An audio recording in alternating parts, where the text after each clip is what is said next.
I'm going to be discussing today the interpretation of fascism by three major Austrian economists, Ludwig von Mises, Friedrich Hayek, and Wilhelm Röpke.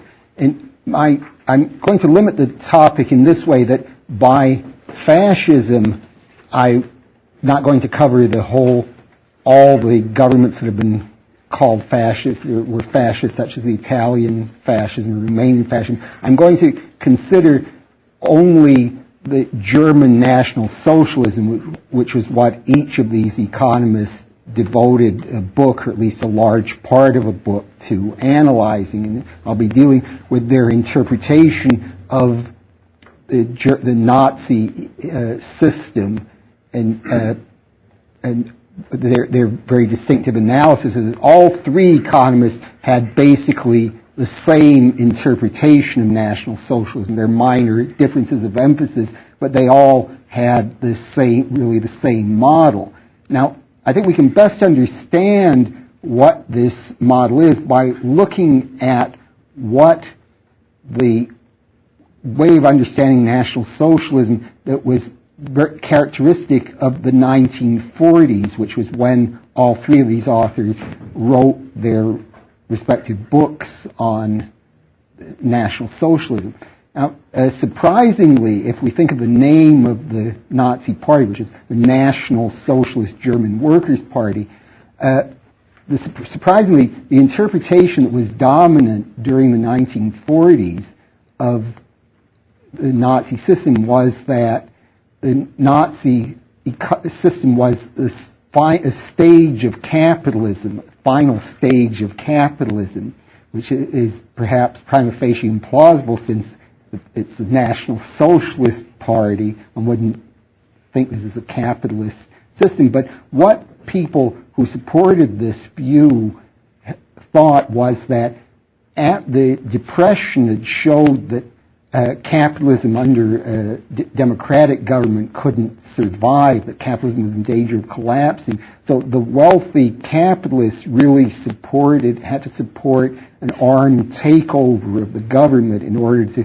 keep control. And in this interpretation, the Nazi economy was really dominated by big business interests. We can see this interpretation, say, in the book by the Anglo-Indian Arpam Dutt, Fascism and Social Revolution, and then in probably the most important book giving this interpretation was by the German Social Democrat Franz Neumann. He had a book published by Oxford, 1942, called Behemoth. It's second edition, 1944. He was a member of the Frankfurt School, which was the kind of a dissident group of Marxists who were notorious later on. Herbert Marcuse, whom you may remember as the 1960s leader of the radicals, was a member of this group. So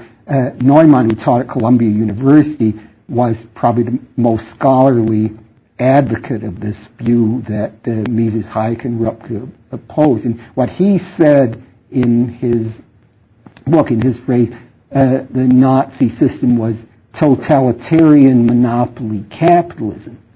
Now, Mises, in his book of 1944, Omnipotent Government, really argued against this view on two basic grounds that I want to go into. That first, he considered what is the nature of the Nazi system. Can it be really described as a capitalist system, as Neumann and Arpam Dutt and many other people said, or was this a completely false view? And secondly, how did the Nazi system arise? Now, in response to the first point, Mises emphasized that the Nazi economy was not a capitalist system at all, that appearances were deceiving in this respect because there were ostensibly prices and wages in the Nazi system. There were private businesses that would post prices, and just as in a capitalist system, if you wanted to buy something, you would just go in and pay your money for it, and just as you do in an ordinary capitalist economy, and people could invest money in the stock market and have bank accounts. One would think, isn't this just a regular capitalist economy? But Mises says, no, this is not the case at all. That what you have in the Nazi system is they're not real prices. However, even though they appear to be prices, because the government was telling everybody, all the businessmen, what the prices and wages were to be. It was a system of complete price control. So this is not a genuine market. It's one in which the government is telling people what to produce and in what quantities and what prices to charge. So this is really a form of socialism that keeps some of the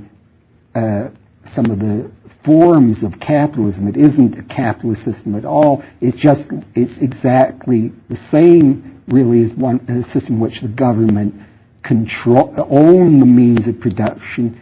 This would be one where the government controls all the means of production, but simply allows them to maintain the fiction that they're owners of the firm, but they're really not. And similarly, in the stock market, there were stock exchanges in Germany. I think they were reduced. There were over 20 stock exchanges in Germany in the 1930s, and under the National Socialist system, they were reduced to about 9. But there were very much strong restrictions on what people could do with the stocks. They had to invest. They could only have dividends as prescribed by the government, and they had to put them in bank accounts or loan the funds to the government, just as the government directed. So it wasn't a genuine capitalist system at all. So now, given this, and this socialist system had arisen in part, the system notion of total price control had arisen in part by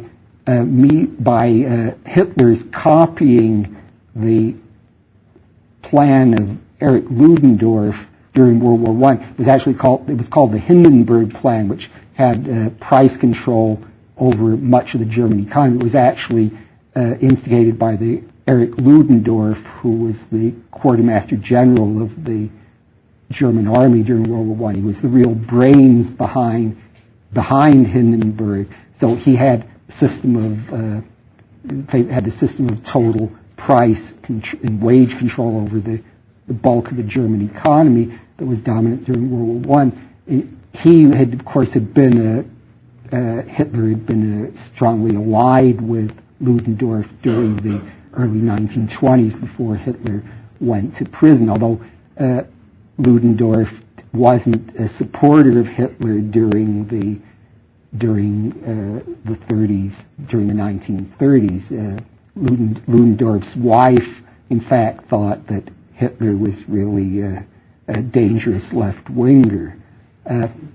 She continued after the war, after World War II, incidentally, with her own publication. She had a rather weird theory blaming the bulk of the world's miseries on the Dalai Lama of Tibet. So, given this system of total price and wage control, so this socialism in the guise of capitalism, how had this system come about?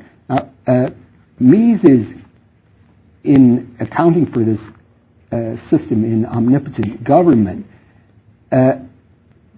in one way resembles, in his interpretation, one way resembles that of Franz Neumann. And remember, Neumann said in his view that the large businessmen, cartels, were very important in dominated the Nazi system. Now, Mises didn't agree, as I just said, that the businessmen were in control of the Nazi economy, but in his account of how the fascist economy had arisen, he also emphasized the role of cartels.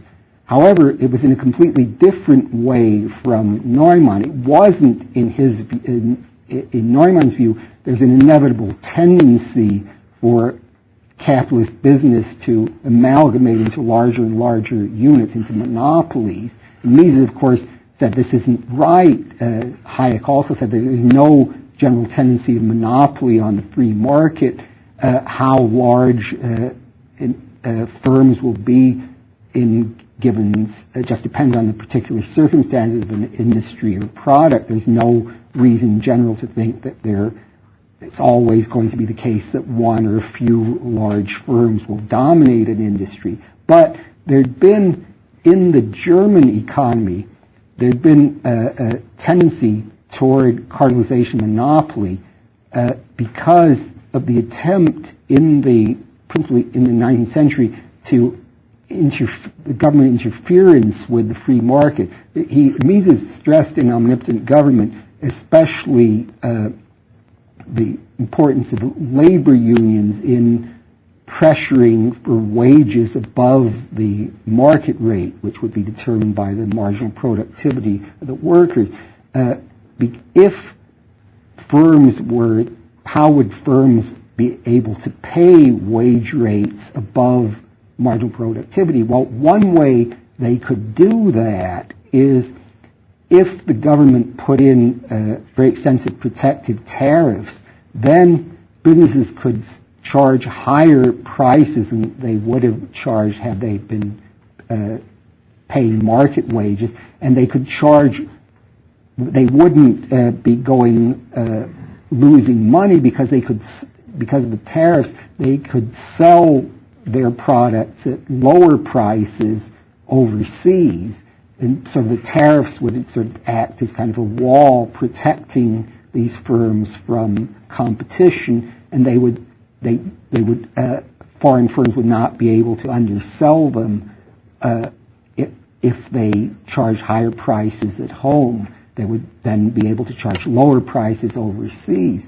So, in effect, Mises says there's a tendency for this program of cartelization to take place, but there was one problem here, is that what happens if you have a policy of high protective tariffs? Well, then it's going to be more difficult for the country that has this to get goods that it needs in trade. Other countries won't be able to pay for the goods with products of their own. And what if there are products that the German economy needs from other countries? So especially in Germany, had a very high population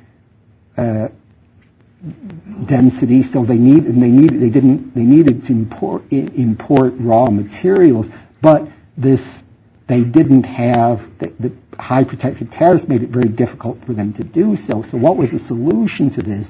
According to Mises, a number of German intellectuals said, well, the only way that Germany can solve this problem is to seize other land, either other European land or colonial areas, so they can have areas where they could get raw materials under their own control. Mises stresses the influence in this respect in promoting this program of Gustav Schmoller, who was the professor at the University of Berlin for a long time, I think from around 1882 to 1917. He was leading, till his death in 1970, he was the leading economist in Germany. And he was one who, in his writing, stressed very much the need for expansion in order to seize raw materials. And this was a very prominent program of many of the German intellectuals. They said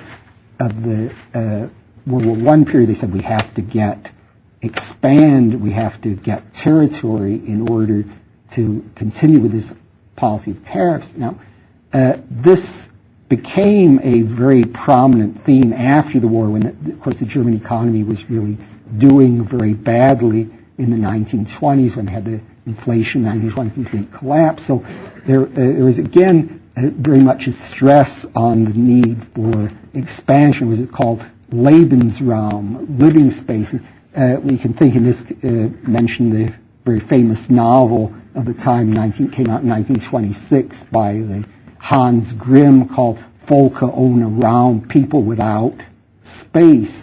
This was a bestseller at the time. Grimm himself was not, I think it was not always a Hitler supporter. In fact, in 1934, when there was a proposal to unify the office of president and chancellor in one office, Grimm voted against it, but he later became. It was strange. He after the war, whereas most of the Germans were saying, "Oh, we of course never supported Hitler. There were no Nazis left." He said after the war, people didn't realize what a great leader Hitler had been. He was kind of an unusual position, but that's a bit of a digression.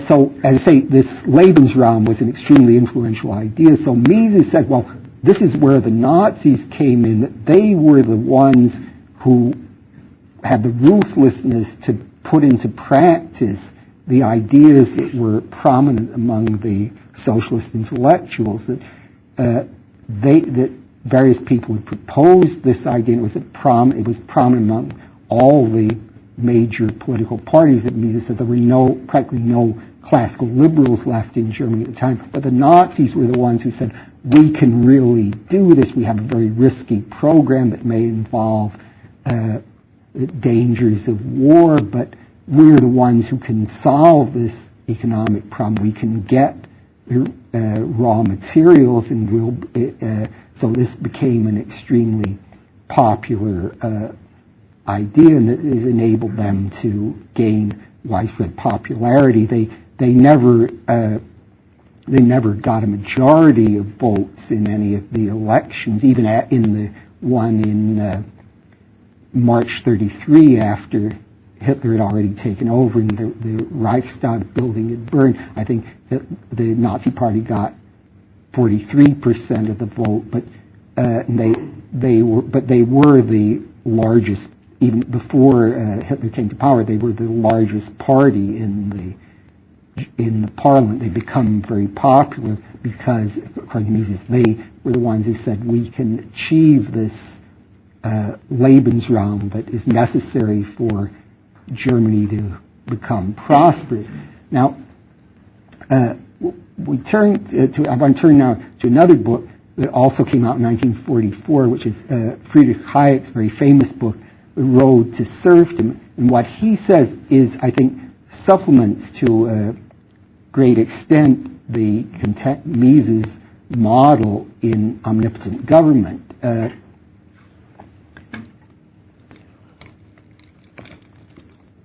The fundamental argument of Road to Serfdom is that according to Hayek, what's going to be the case if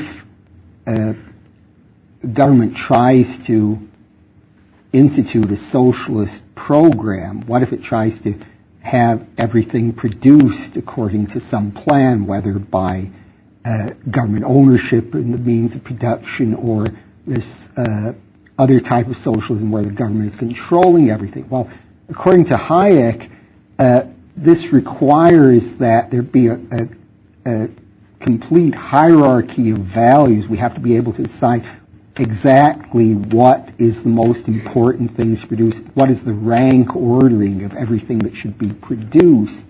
But there's a big problem that people have very different ideas on what should be produced, or what various people will think different things are important. There's no general agreement on what to produce. And if we had tried to have some sort of votes on what would be produced, people would never be able to reach any agreement on what should be produced. So to have a hierarchy, we have to have really government imposing its views on the rest of the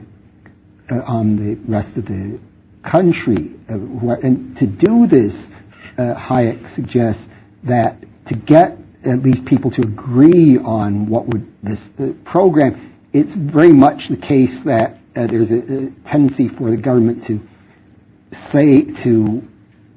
view the people as really a unified force against other countries. So the problem with the internationalist movement, say, such as Marxism was, at least before the Russian Revolution, was that people would have no sense of solidarity with those in other countries. But to have a socialist system, really, we have to have sort of a sense of solidarity.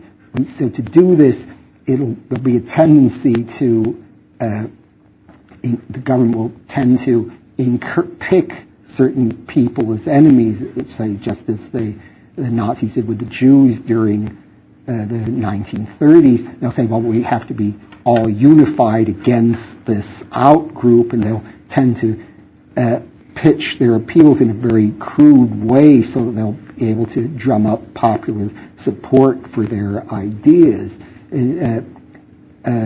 Hayek describes this process in probably the most famous chapter of Road to Serfdom, which is the 10th chapter, Why the Worst Get on Top.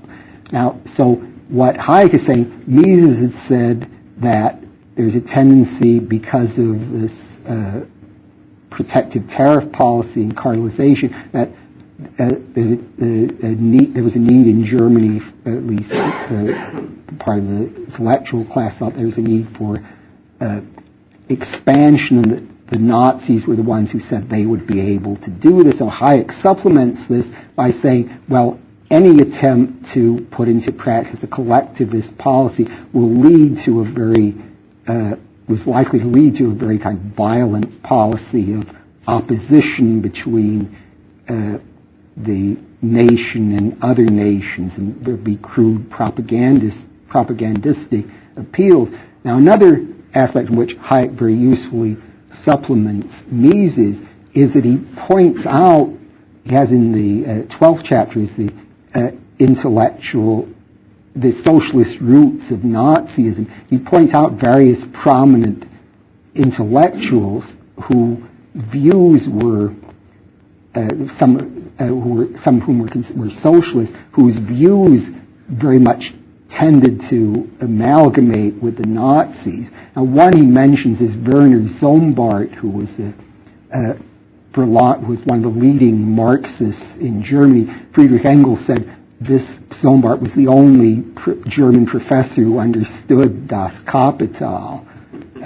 So what Sombart, in his later writings, he'd been one very strong Marxist, but he turned away from Marxism, and he favored, actually his main argument against Marxism was that Marx had talked about proletarian revolution, but the proletariat would never become a majority of the population.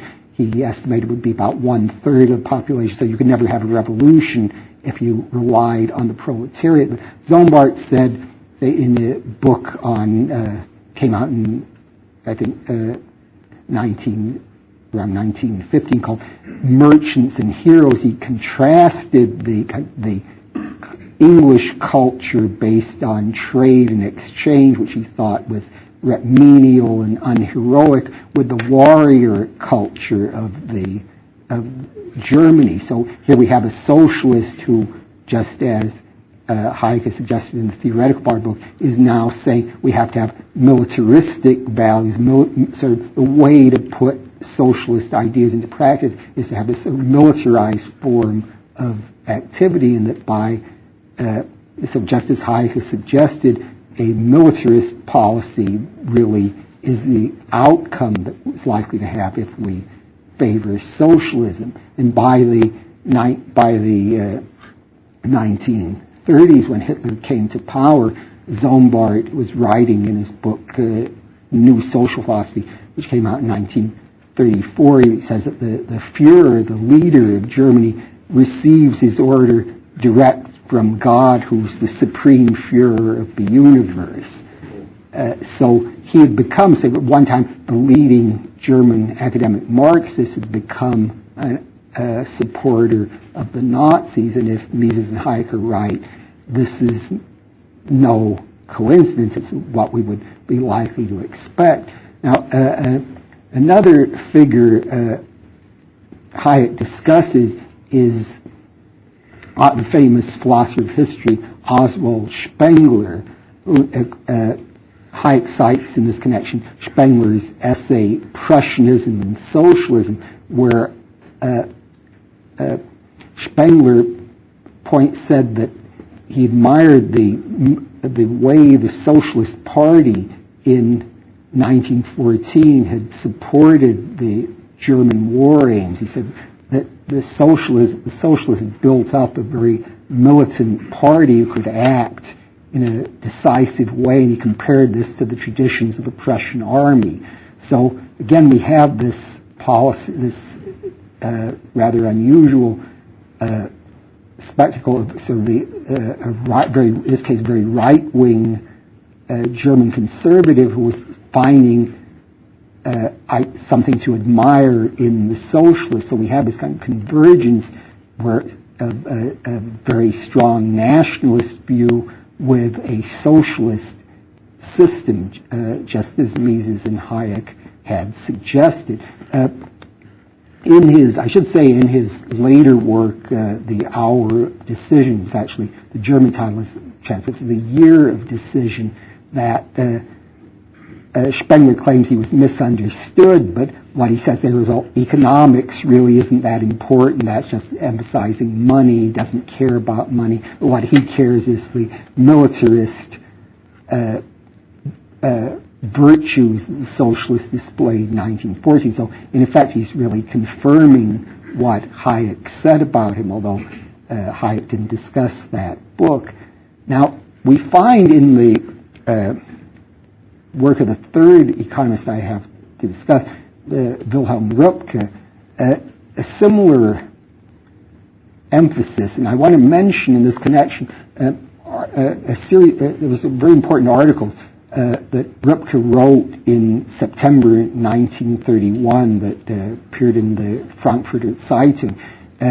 Röpke was not only wrote about the Nazis after the war, but he was a very active opponent of them before they came into power. So what Röpke wrote in these articles in 1931, he was replying to the views of a man called Ferdinand Fried, who was the leader of a so-called group of Nazi intellectual sympathizers who were in the centered around a magazine called Die Tat, which is translates the deed.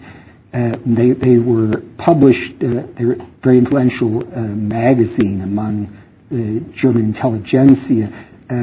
The other people in the group were Hans Serre, and there was another man, Gisela Versing, who later, after the war, became a leading supporter of the Christian Democrats. But what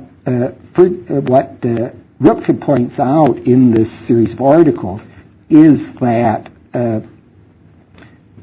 Ferdinand Fried, who was actually using very standard anti-capitalist arguments. He was supposed to be a leading conservative, right-wing supporter, sympathizer with National Socialism, but what he said was, just as the socialists did, he said, well, isn't it very unfair that there are only a few thousand people who have control of a whole lot of the wealth of the country? Shouldn't income be more evenly distributed? And he looked with great favor on the Russian economic system. He liked the Stalin's 5-year plan. He said, look, Stalin had succeeded in eliminating the business cycle in Germany. Wouldn't it be wonderful if we could do this here in Germany? So Röpke stresses that, just along the same lines I've been indicating, that Ferdinand Fried's program, and that it was very much a socialist program. He pointed this out to say 31. Ferdinand Fried, I should say, was an alias. The man's real name was Friedrich Zimmermann, but I don't suppose that affects the argument one way or the other. Now, Röpke published in a book which in the English translation is called The Solution of the German Problem. It came out in English in 1946 and second edition 47. I think it originally came out in German in 1945. And I should indicate that all the authors I'm talking about agree with each other. Hayek wrote the preface to the English London publication of the book. Now, Röpke's interpretation is very much compatible with what I've already said about Mises and Hayek, but one detail he mentions, which I'll conclude that he stresses very much, is that the Nazi system was one of centralization, in the sense that there'd been under in the Germany before that, especially before Bismarck came to power, there'd been a great many separate German states, but when Bismarck came to power, you had the 3 wars of German unification against Denmark, 1864, Austria, 1866, and France, 1870-71. Bismarck, in some cases, completely amalgamated suppressed completely the various German states and centralized them into one country. Some of them remained somewhat independent, like Bavaria had its own foreign consuls in countries even down through World War I. There were, I think there was a king of Bavaria was still very much active after the Wilhelm I became the German emperor in 1870. There was king of Hanover also.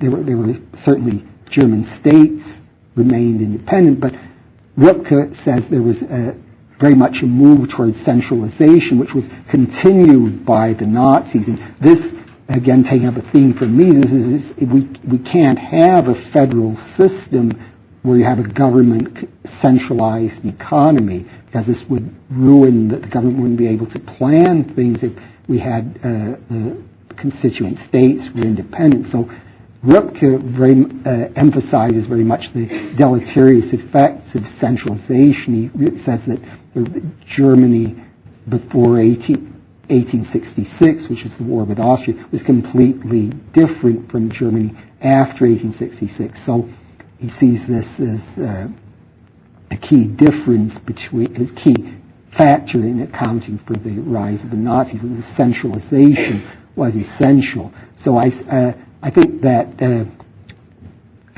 Mises, Hayek, and Röpke give, I think, a very impressive analysis of Nazis and show convincingly that it was not, as the communists and social democrats thought, National Socialism was not a variety of capitalism. It was, in fact, just a variety of socialism that had arisen through interventionist policies that had very drastic consequences for the German nation that put them into practice.